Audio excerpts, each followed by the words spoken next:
Welcome to This Week in Surgery Centers. If you're in the ASC industry, then you're in the right place.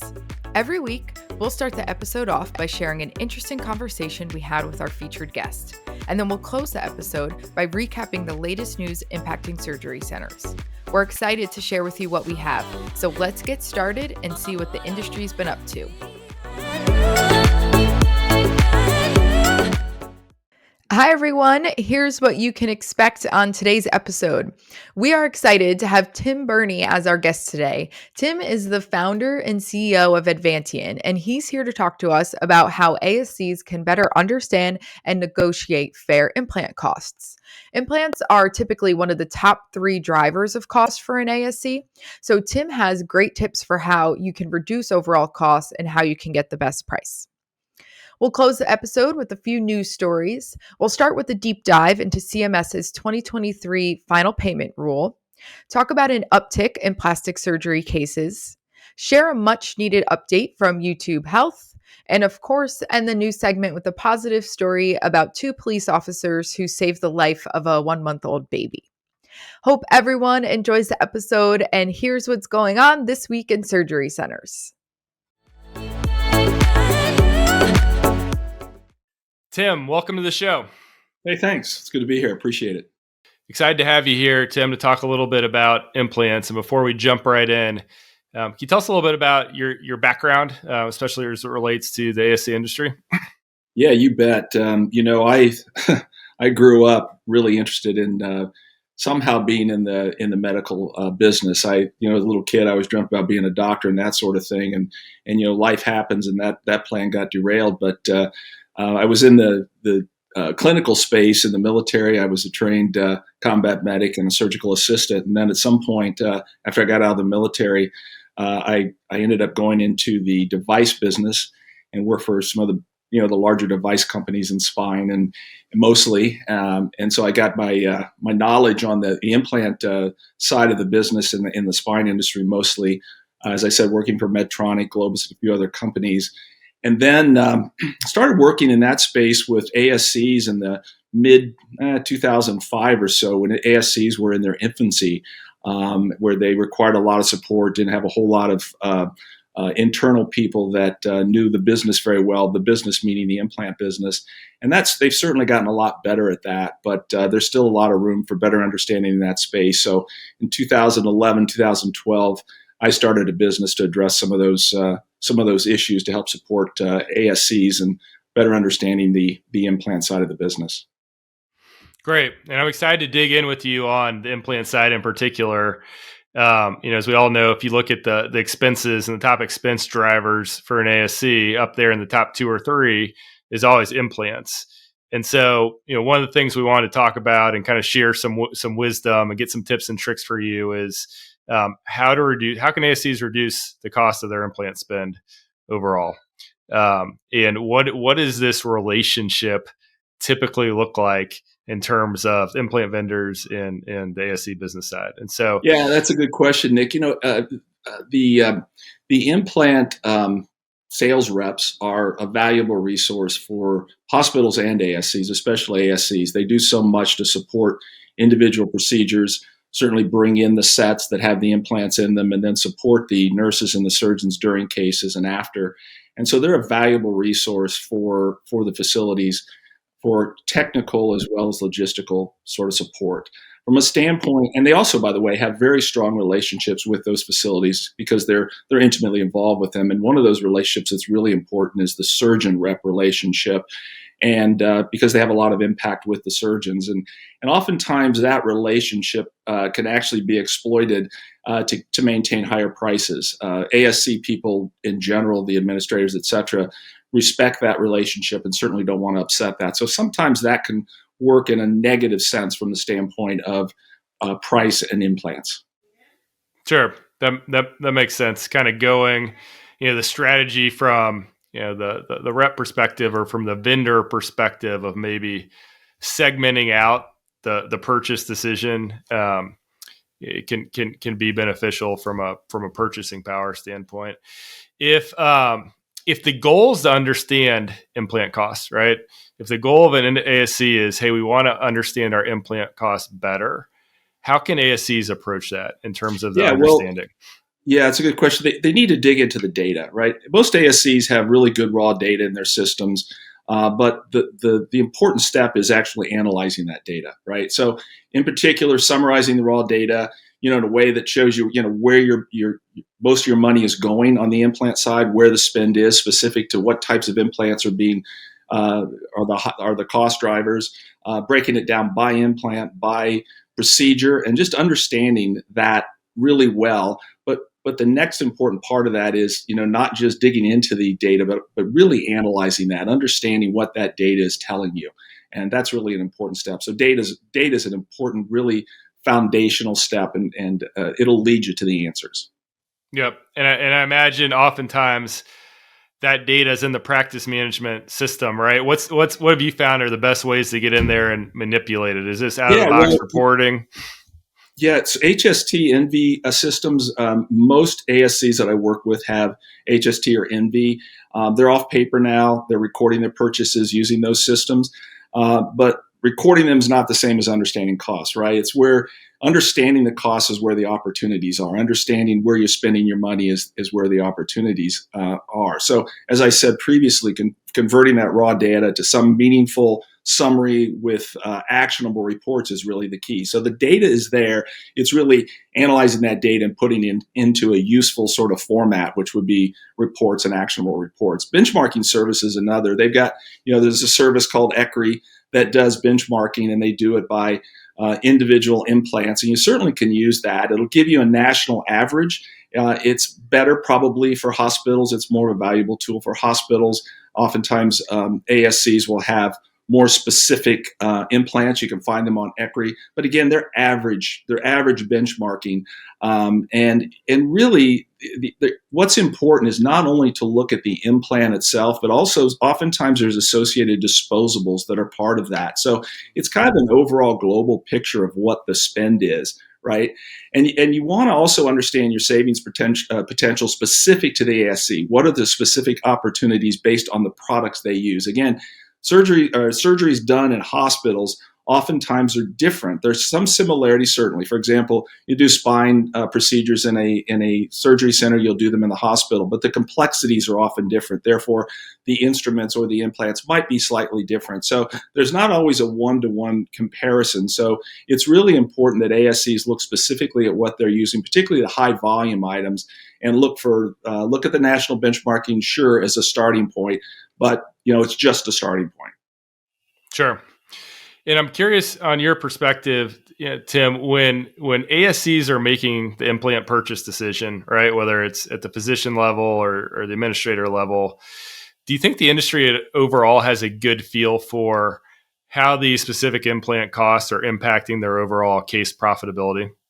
I don't. I think there's definitely a disconnect. Again, the reps provide a valuable service, but it's very specific to the cases, right? And the reps generally don't have visibility to the sort of variables that would help them understand case costs and that sort of thing. And quite frankly, I mean, the whole system is set up where reps are paid on a commission, and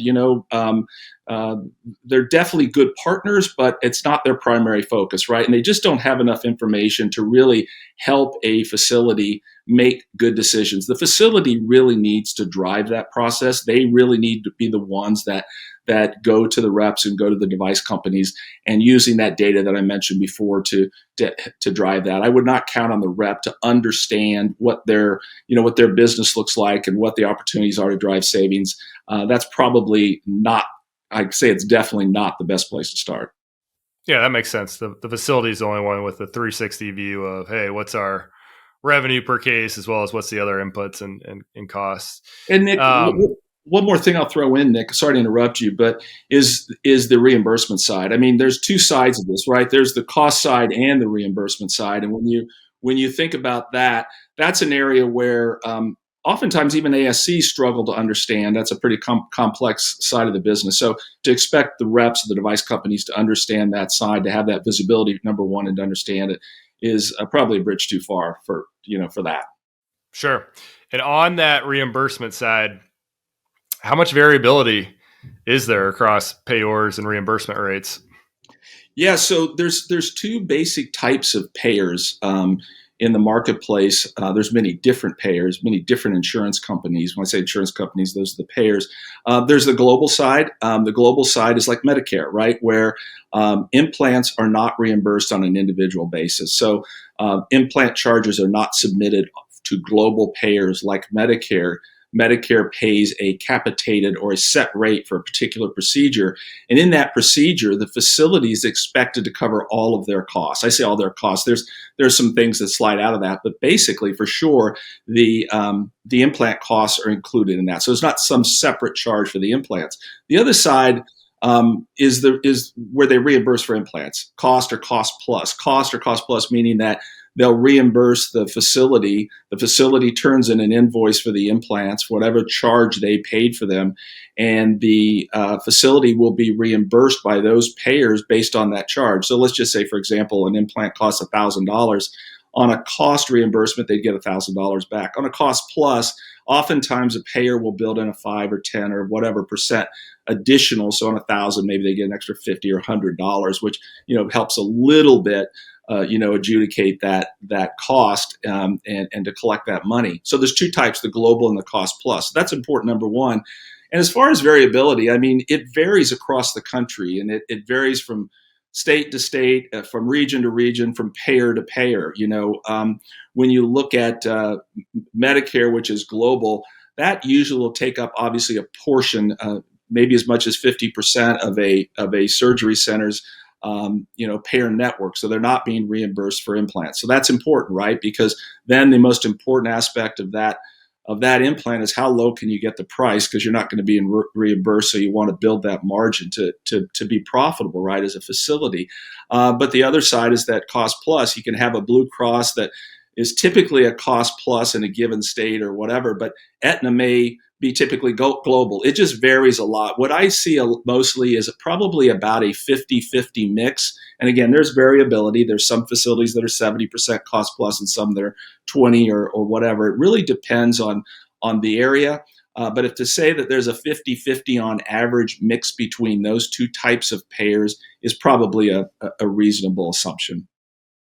Yeah, that sounds like a good rule of thumb. And on the cost plus side of the equation, how much room is there for device specific or implant specific negotiations?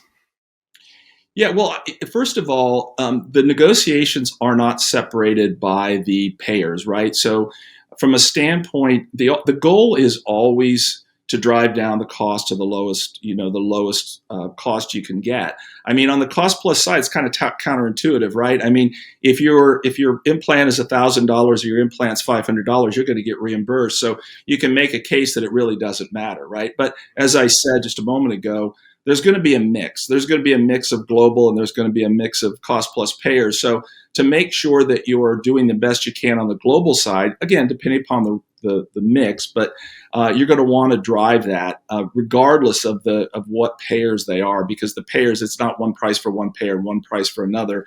The cost of that implant that I sort of made up earlier of $1,000 is still $1,000 regardless of what the payer is. So generally speaking, you'll see that surgery centers, hospitals for that matter too, but surgery centers specifically want to drive down to the lowest cost they can, regardless of the payers.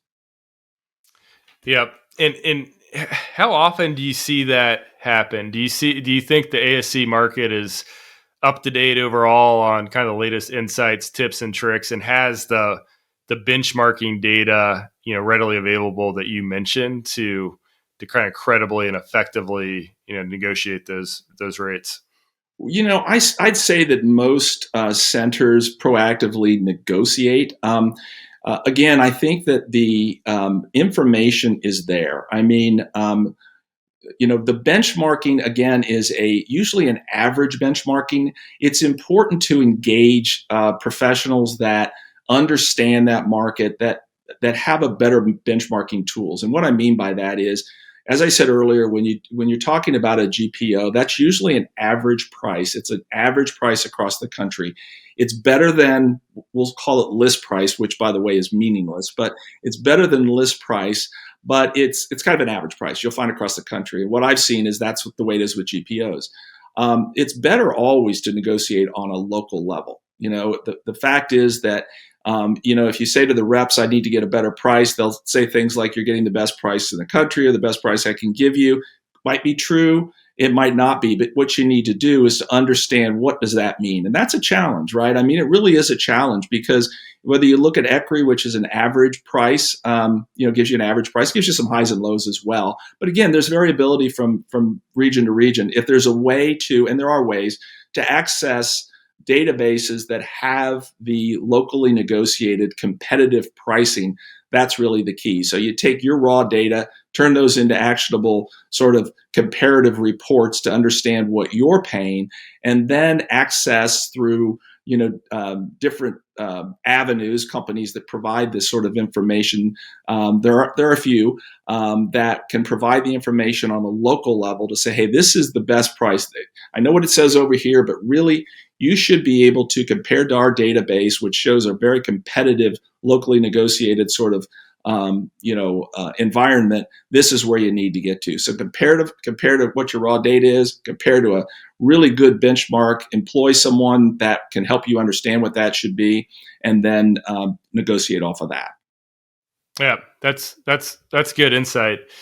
And how readily available are those local kind of databases that include that pricing information? Yeah, there are. There are a few companies that have them. They're the GPOs and the ECRIs and things like that are available, right? Unfortunately, as I said, it's not necessarily the best pricing, because again, it's a national pricing setup, and it doesn't always give you. When you go to I don't know if this is a good analogy or not, but I think about, when you go shopping, if you go to your local grocery, you go to whoever, or you go to a tailor, you go to where you buy your suits or dresses or whatever, someone, you can stand there face to face and have a good negotiation with them, and probably do better than you might do if you went somewhere where you didn't know the person. I think it's a similar setup, right? The other thing is, the surgeons are the key in this whole process, quite frankly. I mean, so from an administrative standpoint, and I know you asked me how readily available is it, it's available, right? But you have to look for it. There are companies that do it.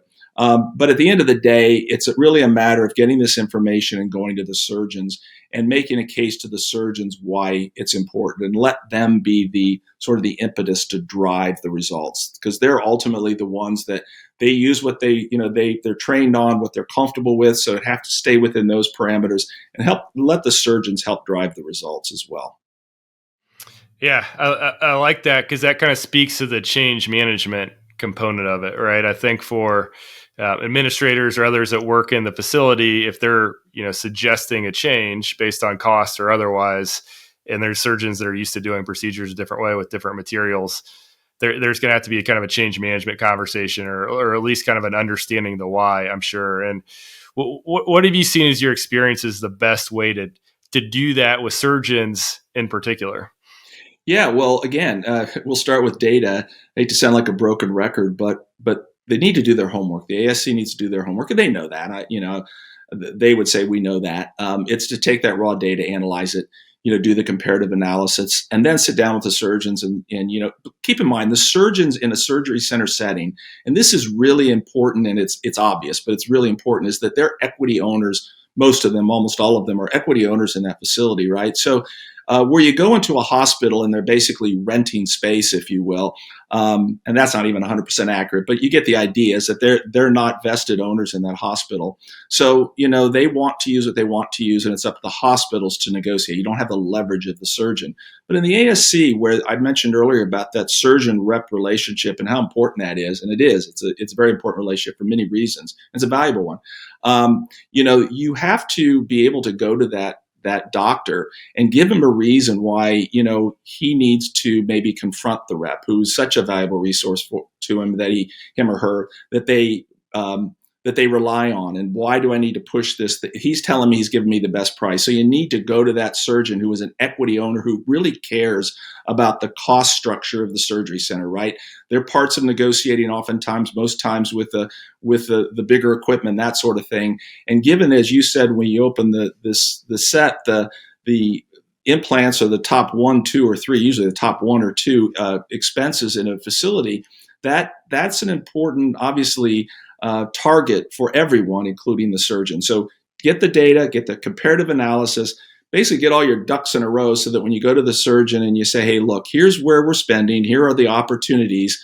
What do you think you feel like we should go after? What do you think are the best opportunities here to drive the results? And if we do this, we're going to save this, or we're going to do this, or whatever the case might be. And that's really the important part of that. I like that. It's the show them the data and then the ask Yep. versus the tell. Like You bet. here's the dollars. What levers should we pull?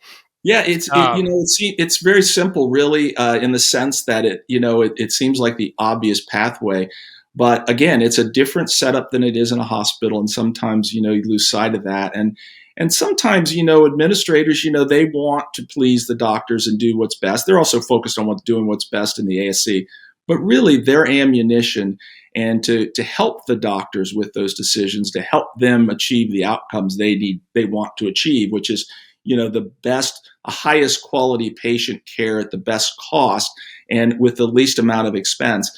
You want to make sure you include the surgeon. Obviously, don't just go to the surgeon and say, hey, we can save 10%. What can we do? Help me understand what you want to do to drive that, right? It makes sense, I think, and it does work. It does work. Sure. And you mentioned the hospitals, and I wanted to touch on hospitals for just a second because I have heard some administrators, some facilities on the ASC side say, hey, we partner with our hospital system, or we partner with a local hospital to get their implant rates, right? And they've got, the hospital's got a purchasing team, they've got more people on it. And so we feel pretty comfortable if we're working with the hospital, we're going to get the best implant rates possible. Is that hold water based on your experience? Yeah, well, it depends. I mean, sometimes that's the case, but the general assumption is that what you just said, right? That, well, we've got hospital pricing and that's the best pricing. Well, I would definitely challenge that. Okay. There are instances where potentially if there is, let's say, a contract with Synthes that is a very aggressive contract. I'm not saying you never get the best price, but again, there are going to be instances where it'll be a good price or it'll be the best, but in most instances you can do better, right? And that again is where you can take that as a benchmark, right? Take the hospital pricing as a benchmark, and in those cases where you compare the data and you compare the other information that we've spoken about together, that'll give you an idea. I mean, it'll lead you down the right path, right? I mean, to have that as part of your data that you're going to do this analysis on, it'll give you an opportunity not only to compare your pricing to what you might be able to negotiate locally, but also against the pricing that is readily available to you from the hospital. But my experience is that with exceptions, you can always do better by negotiating locally with the local reps, especially. The reps will go to their companies, but with the local reps, because that's where the relationships are, right? That's where the relationships, and again, this is a setting where the surgeons have the most interest in the outcome of where that pricing is in those negotiations. So they're going to be very aggressive and very supportive of an administrator of a surgery center, of the staff that has that comparative analysis. Yes, we're getting great pricing here at the hospital, but we can do better in those areas. So that's a long answer. The short answer is there'll be instances where the implants are competitive in price, but many instances where you can do better. Got it. So I like that. So it's, kind of the theme I hear is use it as a data point, use it as one Absolutely. of your benchmarks, right? So you use the hospital pricing if you've got it, use the local databases as you've got it, but also going back to the beginning of the conversation, compare that to the other expenses that are going into the certain procedure types and the revenue associated with those procedure types, and then kind of work with the rep, work with your implant rep to make a winning procedure that's profitable for everybody. Absolutely. And by the way, I want to make it clear that the implant reps want to keep the business. They do want to be good partners, right? Yeah, It's just that yeah, the incentive to have them be the ones to push that result is not the best strategy, right? But to bring them on board, and they too react to data, right? They're going to react to mostly to what the surgeon wants to do. But yeah, you put all that together, and I agree. Yeah, that's the best formula. Fantastic. So final question for you here, Tim, and we do this every week with all of our guests. What is one tip our listeners can do this week at their surgery center to improve results? Yeah, and I've kind of touched on it already, but I'm gonna drive it home because it's so important, right? And that is present the surgeons with the data, right? That is probably the most important thing you can do. Obviously, you do your homework ahead of time, but put in the time and effort to summarize your raw implant purchase history and to an easy understanding list of comparing apples to apples. The same products that you've got there to the same products that are that you benchmarked against, the usage, the CPT codes. By the way, and the reimbursement, which we talked about earlier, put all of that together and talk about how that sort of affects the whole business outcome. But you start with presenting the surgeons with data. You start with putting the data together in reports, but start with sitting down with your surgeons after you've done the homework and talk to them. They're going to appreciate it. As I said, they're owners in the business. They want the best outcomes. They're going to make the best decisions for their patients and for their center. But I would do that. I would go to the data, get the data from your whatever you've got in your facility, the HST or whatever you're using, and do the other homework. Do that, and then go to your surgeons and make a plan with your surgeons and do it as a team. And I think that's the best way to. And one of the things that all surgery centers, if they're not doing it this week, they should plan for it, in my opinion. Love it. That's great insight. Tim, thanks so much for joining us this week. We really enjoyed the conversation. Thanks, Nick. It's been fun talking to you. I appreciate the opportunity to talk to you.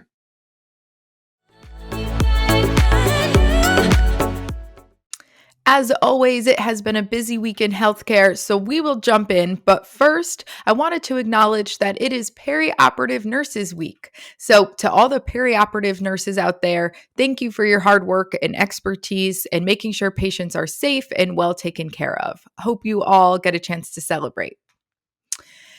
All right, first story. As promised last week, we are going to share a bit of a deeper dive into the 2023 final Medicare payment rule. A huge thank you to Maura Cash, HST's VP of Clinical Strategies, and ASCA for helping summarize what's going on here. So let's start with the positive. The final rule. Taking into account a 4.1% inflation and a required reduction of 0.3% mandated by the Affordable Care Act, CMS finalized an effective update of 3.8%. While it's not as good as we hoped, it's actually an increase of 1.1% from the proposed rule. So that in and of itself is a win. And then with regards to the Ambulatory Surgical Center Quality Reporting Program, CMS finalized its proposal to suspend the mandatory adoption of ASC 11, which is cataracts, improvement in patients' visual function within 90 days following cataract surgery. So this will remain voluntary in 2023. And then moving on to the not so positive, we mentioned this last week, but unfortunately, CMS only added 4 new procedures to the ASC covered procedures list, even though ASCA advocated for 47. So we'll include the 4 they added in the episode notes if you wanted to check those out. And lastly, just a really interesting call out. In the proposed rule, CMS actually sought comment to explore how ASCs are implementing tools in their facilities towards the goal of interoperability. They're considering the usefulness of electronically submitted quality measures in ASCs to aid in delivering effective, safe, efficient, patient-centered, equitable, and timely care. A few specific topics they were looking for comment on were any current barriers to interoperability in the ASC setting, the impact of health IT, the ability of ASCs to participate in interoperability or any EHR-based QI activity, and then just general perceived benefits and risks of interoperability in an ASC setting. So in the final rule, they published some of the feedback that they received. And as expected, there was concern around the financial and administrative burden of implementing an EHR, and also the lack of federal financial incentive. One commenter suggested that CMS conducts a scan to assess the current adoption of EHRs in the ASC setting, which personally I think is long overdue. A few commenters recommended the development and use of health IT, expanding past EHRs in order to create a place where digital data can be shared across all patient care experiences to provide access to a complete and comprehensive healthcare record. There was a bunch more feedback, as you can imagine, and CMS shared that they would take all comments under consideration for future rulemaking. But it's definitely telling and exciting to see EHR so prominently discussed. This, of course, doesn't guarantee anything will happen, but certainly increases the odds. And there's so much more to the ruling. So please check out the episode notes for a link to learn even more details. In a story shared by Outpatient Surgery Magazine, a plastic surgeon in Maryland has experienced an increase in demand for his procedures, and he believes the pandemic strongly influenced this uptick. More patients than ever have been reaching out for breast reconstruction, tummy tucks, and cosmetic plastic surgery of the face and body. And here are 3 reasons he cited. First, the inability to travel and continued safety concerns with travel means patients have longer stretches of downtime at home. The second, in the beginning of the pandemic, most people were experiencing some extra money associated with PPP loans or stipends, meaning an unusual amount of cash flow was available. And lastly, a renewed interest in mental health and self-care, he believes, has led people to not only want to improve what's going on in the inside, but also the outside. Now, this was just one doctor's experience, and we love to see anything kind of driving case volume to surgery centers. But for ASCs that specialize in plastics, I'd love your feedback as well. If you've seen an increase in case volume over the last 2 years, why do you think that is? Do you think it's related to the pandemic or more cultural shifts and acceptance of plastic surgery for elective reasons, or any of the above, or something totally different? Definitely let us know in the comments on LinkedIn. This was one doctor, and I'm curious to see if others are experiencing the same. Switching gears to our third story, Dr. Garth Graham, the global head of YouTube Health, shared that credible medical professionals are now able to apply for a special verification on YouTube.